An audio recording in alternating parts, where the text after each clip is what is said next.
Dear brothers and sisters in the Lord, ప్రభునందు ప్రియమైన సహోదరి సోదరులారా, today's verse for our meditation is taken from the book of Ezekiel, chapter 34, verse 26. ఈ రోజు మన ధ్యానం కొరకు యెహెజ్కేలు గ్రంథం 34వ అధ్యాయం 26వ వచనం నుండి తీసుకొనబడింది. It is a very well-known verse, it is a well-known song also. ఈ వచనము మనందరికి బాగా పరిచయమైనటువంటిది, బాగా మనకి పరిచయమైన పాట కూడా ఉంది. The verse says, ఈ వచనంలో రాయబడిన మాట, there shall be showers of blessing.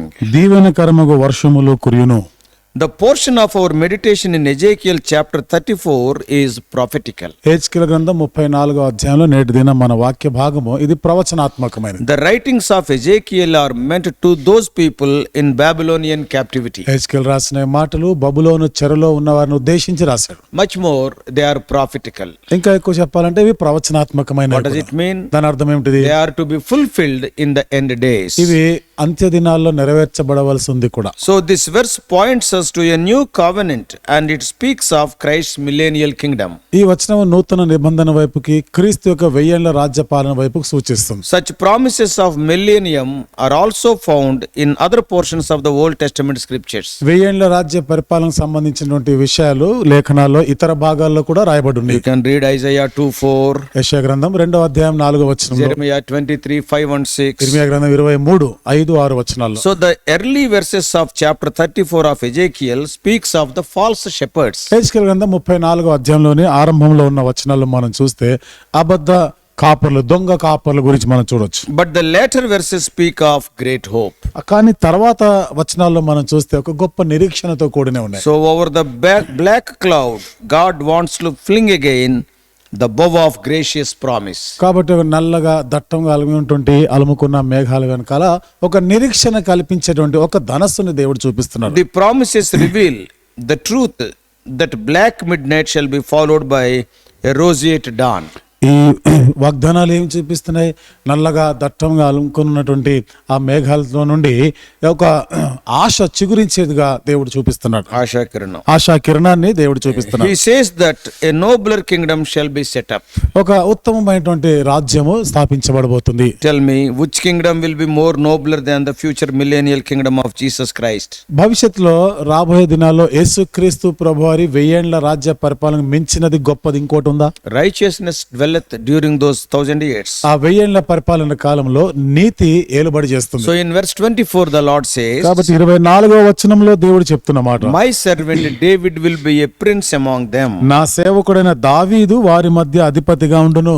The description need not be accepted literally but symbolically. ఇక్కడ ఉన్నటువంటి వర్ణన అక్షరార్థంగా మనం తీసుకోవాల్సిన అవసరం లేదు, కానీ అది సాదృశ్య రూపంగా మనం భావించవచ్చు. Lord will make a new covenant. దేవుడు నూతన నిబంధన చేస్తాడు. For centuries past, the people of God have tasted the horrors and the misery of war. శతాబ్దాల తరబడి ప్రజలు ఎంతో దౌర్భాగ్యమైనటువంటి పరిస్థితి, కరువులు ఇలాంటివన్నీ ఎదుర్కొన్నారు. Civil strife, that is the war among the people itself, and also foreign invasion had made the beaten land a desolation. పౌర యుద్ధాలు, అన్య దేశాలు, పరాయి దేశస్తులు యుద్ధం చేయడము, ఇవన్నీ కూడా ఎడారి ప్రాంతాలుగా ఆ పరిస్థితి మారిపోయింది వాళ్ళకి. And they were at war with God also. తర్వాత దేవుడితో కూడా వాళ్ళు వైరం, వాళ్ళకి యుద్ధం ఉండినది. So in our lives, when the vertical relationship with God is disturbed, మన జీవితాల్లో అటు పై దిశగా దేవునితో మనం యుద్ధంలో ఉన్నప్పుడు, when the vertical relation is disturbed, సంబంధం అది చెడిపోయినప్పుడు, horizontal relation with others will automatically be disturbed. మనతో పాటు మన తోటి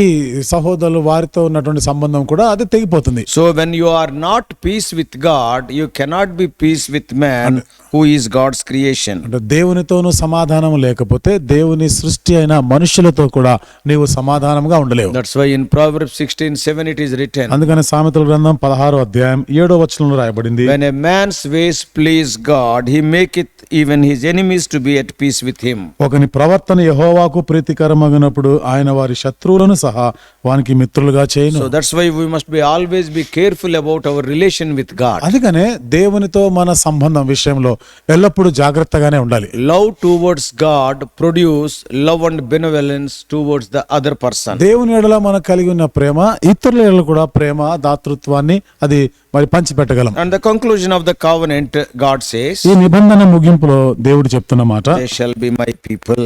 వాళ్ళు నాకు ప్రజలయ్యుందురు. So all these lead to an era of prosperity. ఇవన్నీ కూడా అభివృద్ధి యొక్క అకాలానికి నడిపిస్తుంది. This is what we are going to see in Christ's millennial kingdom. ఇదే క్రీస్తు యొక్క 1000 రాజ్య పరిపాలన మనం చూడబోతున్నాం. So now I want to mention at least 7 beneficial effects of the new relationship with God. ఇప్పుడు దేవునితో ఉన్న మన నూతన సంబంధంలో 7 మనకి ప్రయోజనాత్మకమైనటువంటి ఆశీర్వాదాలు, మేలుల గురించి మనం చూడొచ్చు In the millennial kingdom. 1000 రాజ్య పరిపాలనలో. Number 1, మొదటిది civic concord. There will be peace and there will not be any cruelty. చూడండి, ఇక్కడ మనుషుల మధ్య సమాధానం ఉంటుంది. అక్కడ ఏ కర్కశత్వము, క్రూరత్వం అనేది ఉండదు. Verse 25 in Ezekiel 34 says, 20 హెజ్కేలు గ్రంథం 34 25వ వచనంలో రాయబడింది, I will cause the evil beasts to cease. దుష్టముఖములు దేశంలో లేకుండా చేయుదును. It is literally true. The beasts will be tamed. అక్షరార్థంగా ఇది సత్యమే. ఈ దుష్టముఖములు సాధువు చేయబడతాయి. And the lion will lie down at the lamb. సింహము గొర్రెపిల్ల 2 కలిసి ఉంటాయి. And the little child will lead them. చిన్న పిల్లవాడు వాటిని తోలుతా ఉంటాడు. So when God restores the kingdom age, మరి దేవుడు ఈ రాజ్యంను, ఈ యుగమును ఆయన సమకూర్చినప్పుడు then there will be peace. అక్కడ సమాధానం ఏలుబడి చేస్తాడు. The covenant of peace even in the animal kingdom. సమాధాన నిబంధన అనేది జంతువు రాజ్యంలో కూడా ఉంటుంది. అది Evil beasts will dwell safely in the wilderness. దుష్ట మృగములు కూడా అరణ్య ప్రాంతంలో అవి ఎంతో సురక్షితంగా ఉంటాయి. If we apply this promise to the spiritual realm, ఇప్పుడు ఈ వాగ్దానాన్ని ఆత్మీయమైన జీవితానికి మనం అన్వయించుకుంటే we understand that evil beasts can be compared with unprincipled and oppressive men. ఈ దుష్టములు అనేవి, దుష్ట మృగములు అనేవి నియమ నిబంధనలు లేని బాధపరచబడినటువంటి వారితో పోల్చుకోవచ్చు. If some fellow is moving without any principles and if he is aggressive, ఒక వ్యక్తి చూడండి ఏ నియమ నిబంధనలు పాటించకుండా అల్లరి చిల్లరగా తిరుగుతా ఉంటే we will say he is like an evil beast. వాడిని చూసినప్పుడు వీడు దుష్టముఖం లాంటి వాడు, అడవి మనిషి అంటాం. So they can be compared with such. అలాంటి వారితో వాళ్ళని పోల్చవచ్చు. So in the kingdom age, మరి ఆ రాజ్య యుగంలో a gracious influence will touch and remodel the character of men. దయార్థమైనటువంటి ఆ పలుకుబడి ప్రభావం ఉంటుంది. అక్కడ అంతే కూడా మరలా మలచబడిన పరిస్థితి చూస్తాం. Instead of an instinct to injure, there shall be an instinct to benefit each other. అక్కడ ఒకరు హాని చేసి, గాయం చేసి దాని బదులుగా ఒకరికొకరు మేలు చేసే పరిస్థితిని చూస్తాం. This is the first thing, civic concord. ఇది మొదటిది, ప్రజల మధ్య, మనుషుల మధ్య సమాధానం చూస్తాం. And secondly, రెండోది the personal security. ఇక్కడ వ్యక్తిగతమైన భద్రత. There it is written, ఇక్కడ రాయబడిన మాట, they shall dwell safely even in the wilderness and sleep in the woods. అరణ్యంలో నిర్భయముగా నివసించినాడు, అడవిలో నిర్భయముగా పండుకొందరు. The security shall be perfect. కాబట్టి పరిపూర్ణమైన భద్రత ఉంటుంది. The former areas of robbers shall become abodes of peace. అంతకు పూర్వము దోచుకునేవారు ఉన్న మార్గం ఇప్పుడు ఎంతో నెమ్మలంగా సమాధానంగా ఉంటాయి. And the very desert shall resound with a merry laughter of children. అక్కడ ఎడారిగా ఉన్నటువంటి ఆ పరిస్థితి పిల్లలతో కూడినటువంటి ఎంతో చక్కని నవ్వుకుంటూ ఉండే ఆ పరిస్థితి ఏర్పడుతుంది. Even the cruel animals also won't do any harm to the people. క్రూరమైన జంతువులు కూడా మనుషులకు ఏ హాని చేయకుండా ఉంటాయి. Not only a concordance will be there among animals, but they won't harm even other human beings. జంతువుల మధ్య సఖ్యత, సమాధానం మాత్రమే కాకుండా మనుషులకు కూడా అవి ఏ హాని చేయకుండా ఉంటాయి. So personal security is the second thing. కాబట్టి రెండవది వ్యక్తిగతమైన భద్రత. Thirdly, agricultural fertility. మూడవది మనం చూస్తాం వ్యవసాయ సంబంధమైనటువంటి ఆ యొక్క ఫలాన్ని మనం చూస్తాం. Verse 26. 26వ వచనం, The tree of the field shall yield its fruit and the land shall yield her increase. ఋతువుల ప్రకారము వర్షమును కురిపించదును, ఆ ఫలవృక్షములు ఫలములిచ్చును, భూమి పంట పండును. Often in the olden time they did sow a lot but reaped a little. అనేక పర్యాయాలు పాత నిబంధన ఆ కాలంలో ప్రజలు విస్తారంగా విత్తినారే గాని పంటని మాత్రం కొద్దిగానే వాళ్ళు కోసుకున్నారు. Many times that little harvest also was taken away by the enemies. అనేక సందర్భాల్లో వచ్చిన కొద్దిగా పండిన పంట కూడా శత్రువులు ఎత్తుకొని పోయేవారు. This was the result of God's displeasure. ఇదంతా కూడా దేవుడు అసంతోషంగా ఉన్న కారణాన్ని బట్టి. This was what happened during the days of Gideon. ఇదే గిద్యోను కాలంలో జరిగింది కూడా. Though he was a mighty man, he feared the Midianites. అతను ఎంతో బలమైన వాడైనా గానీ మిద్యానీయులను చూసి భయపడ్డాడు. And he was threshing very secretly. ఆయన కళ్ళెం దగ్గర ఎంతో రహస్యంగా అక్కడ చూరుస్తా ఉన్నాడు. The Midianites were taking away all their crops. మిద్యానీయులు వారి పంటలన్నీ దోచుకొని పోతున్నారు. But now the fields will yield wonderful harvest. ఇప్పుడైతే చూస్తున్నాం కదా, భూమి ఎంత అద్భుతమైనటువంటి పంటను పండిస్తుంది. The barren hills shall smile with the olive and the wine. కాబట్టి ఎడారిగా ఉన్నటువంటి ఆ ప్రాంతాల్లో ఒలివలు చక్కగా పండుతా ఉంటాయి. And also wine. ఇంకా ద్రాక్షారసం కూడా ఉంటుంది. You can see abundant fruit in the valleys. లోయల్లో సమృద్ధి అయినటువంటి పండ్లను మనం చూడొచ్చు. So what does it mean? దీని అర్థం ఏమిటి? The table of every cottager shall be laden with plenty. అంటే ప్రతి ఇంటిలో కూడా ఆ భోజన బల్ల మీద సమృద్ధిగా ఆహార పదార్థాలు So ఉంటాయి. agricultural fertility is the third thing. వ్యవసాయ సంబంధమైనటువంటి పంట, సమృద్ధి అయిన పంట వస్తుంది. And ఇది మూడోది. fourthly, నాలుగోది seasonable communication of good. That is, even good things will happen. That is showerings like that. అంటే ఋతువుల ప్రకారంగా అన్ని మేలులు మంచి జరుగుతాయి. అంటే ఋతువుల ప్రకారంగానే వర్షం కూడా కురుస్తుంది. Verse 26. 26వ వచనం. I will cause the shower to come down in its season. ఋతువుల ప్రకారము వర్షము కురిపించదు. See, most lands need rain to be fertile. ఎక్కువ శాతం భూమి పంటలు పండడానికి వాటికి వర్షం, నీళ్లు అవసరం. In Messiah's kingdom, మెస్సయ రాజ్యంలో so the descent of spiritual influence will bring spiritual fruits in the lives of the people. ప్రజల జీవితాల్లో కూడా ఆత్మ సంబంధమైనటువంటి ఫలాలు మన ఫలభరితమైన జీవితం చూడగలం. The windows of heaven shall in due season open, తగిన కాలమందు ఆకాశపు వాక్యంలు తెరుచుకుంటాయి. and plentifully irrigate the souls of the supplicants. అంతేకాకుండా అక్కడ మరి ఆ ప్రార్థన విజ్ఞాపనలు చేస్తున్నటువంటి అనేకులను మనం అక్కడ చూడొచ్చు. And a gracious supply will come out of the inexhaustible storehouse of heaven. మరి పరలోకంలో ఎన్నడూ తరిగిపోని ఆ కొట్లలో నుండి సమృద్ధి అయినటువంటి ఆహారం ఇవి అందించబడుతుంటాయి. Literally also, అక్షరార్థంగా కూడా మనం the చూస్తాం. rains etc. will be there in their season. ఋతువుల ప్రకారముగా వర్షాలు పడుతుంటాయి. There won't be drought or excessive rain which spoil the crops. అక్కడ కరువు ఉండదు, అతివృష్టి అనావృష్టి లాంటి పంటలు పాడు చేసే పరిస్థితి ఉండదు. And fifthly, ఐదోది, unprecedented blessing will be given. మనం అనుకోని ఊహించనిటువంటి ఆశీర్వాదాలు మన మీద Verse కుమ్మరించబడతాయి. 29. 29వ వచనం. I will raise up for them a plantation of renown. వారికి ప్రఖ్యాతి కొరకైన తోట ఒకటి నేర్పరచదను. People will be enjoying the grace and goodness of God without measure. ప్రజలు అక్కడ కొలత లేకుండా దేవుని మంచితనం, దయ, కృపని వాళ్ళు Such ఆనందిస్తుంటారు. things have never happened early. అటువంటి ఇంతకు పూర్వం ఎప్పుడూ జరగలేదు. And sixthly, ఆరవది, honor.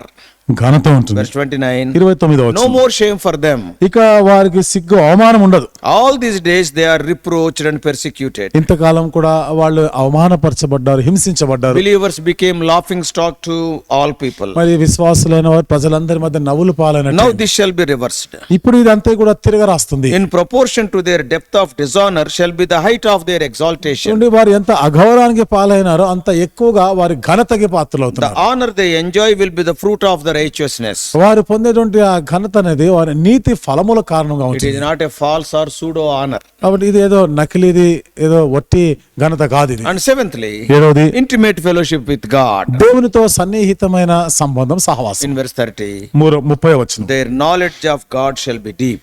వారు దేవుని గురించి వాళ్ళు తెలుసుకునే సంగతి చాలా లోతుగా ప్రగాఢంగా తెలుసుకుంటారు. They shall have practical knowledge of God, not theoretical or speculative. దేవుని గురించి ఏదో పుస్తకాల్లో చదివి తెలుసుకోవడం కాదు, క్రియాపూర్వకంగా వాళ్ళు తెలుసుకుంటారు. They shall have full assurance that God is among them. దేవుడు వారి మధ్య ఉన్నారని ఎంతో నిశ్చయత కలిగి ఉంటారు. God will be their God. దేవుడు వారికి దేవుడై ఉంటాడు. This is supreme joy and the beginning of heaven. ఇది ఔన్నత్యమైన ఆనందము, పరలోకానికి ఆరంభం. So dear brothers and కాబట్టి sisters, ప్రియమైన సహోదరి సోదరులారా, do you want to enjoy and experience these things in the coming millennial kingdom? రాబోయే ఆ 1000 ఏళ్ల రాజ్య పరిపాలనలో వీటన్నిటిని మీరు అనుభవించాలి, ఆనందించాలని ఆశ ఉందా? If so, this is the preparation period. అదే అయితే ఇప్పుడు సిద్ధపాటు కాలం ఇది. Live for Christ and die for Christ. క్రీస్తు కొరకే జీవించాలి, క్రీస్తు కొరకే మరణించాలి. Let Romans 14:8 be our slogan. రోమిలకు రాసిన పత్రిక 14వ అధ్యాయం 8వ వచనం మన నినాదం ఉండాలి. What the Romans 14:8 says? రోమిలకు రాసిన పత్రిక 14వ అధ్యాయం 8వ వచనం For ఏమని whether రాయబడింది? we live unto the Lord, and whether we die unto the Lord. Whether we live therefore or die, we are of the Lord's. మనము బ్రతికినను ప్రభు కోసమే బ్రతుకుచున్నాము, చనిపోయినను ప్రభు కోసమే చనిపోచున్నాము. కాబట్టి మనము బ్రతికినను చనిపోయినను ప్రభు వారమై ఉన్నాము. May God bless you. దేవుడు మిమ్మల్ని దీవించును గాక. Let us pray. ప్రార్థన చేసుకుందాం. Loving Heavenly Father, ప్రేమగల మా పరలోకపు తండ్రి, our gracious God, కృపగల మా దేవ, Lord, we thank Thee for these wonderful blessings prophesied in the book of Ezekiel. దేవ, అద్భుతమైనటువంటి ఈ ఆశీర్వాదాలు యెహెజ్కేలు గ్రంథంలో ప్రవచించబడ్డాయి. వందనాలు చెల్లిస్తున్నాం. People like Ezekiel, Isaiah, Jeremiah, Amos, Micah, Daniel, etc., Hosea, they have, O Lord, prophesied about the millennial kingdom. ప్రభా, ఈ 1000 ఏళ్ల రాజ్య పరిపాలన గురించి యెషయా, ఇర్మియా, ఆమోసు, దానియేలు, యెహెజ్కేలు, మీకా తదితర ప్రవక్తలు ప్రవచించారు. Wonderful things we are going to witness if we live for God. ప్రభువా, దేవుని కొరకు మేము జీవించినట్లయితే అద్భుతమైన సంగతులు చూడబోతున్నాం. Just now we have seen 7 important things. ప్రభువా, మరి ఇప్పుడు 7 ప్రాముఖ్యమైన సంగతులు కూడా మేము We have చెప్తున్నాం. seen the first one is a civic concord. ప్రభువా, మొదటి ప్రజల మధ్య, మనుషుల మధ్య సమాధానం. Secondly, the personal security. రెండోది ప్రభువా, వ్యక్తిగతమైన భద్రత. Thirdly, O Lord, the agricultural fertility. మూడోది ప్రభువా, వ్యవసాయ రీత్యా ప్రభువా విస్తారమైన పంట. And fourthly, the seasons will be in its time. నాలుగోది ప్రభువా, ఋతువుల ప్రకారముగా వర్షం కురవడం. Fifthly, unprecedented blessing will be given. ఐదోదిగా ప్రభువా, మేము అనుకోని ఊహించని ఆశీర్వాదాలు మా మీద Sixthly, కుమరించబడతాయి. honor.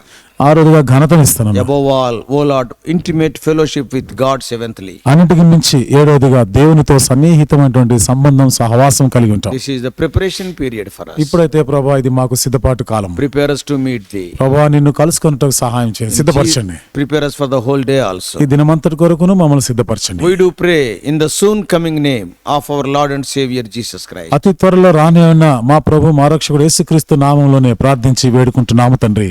Amen. ఆమేన్.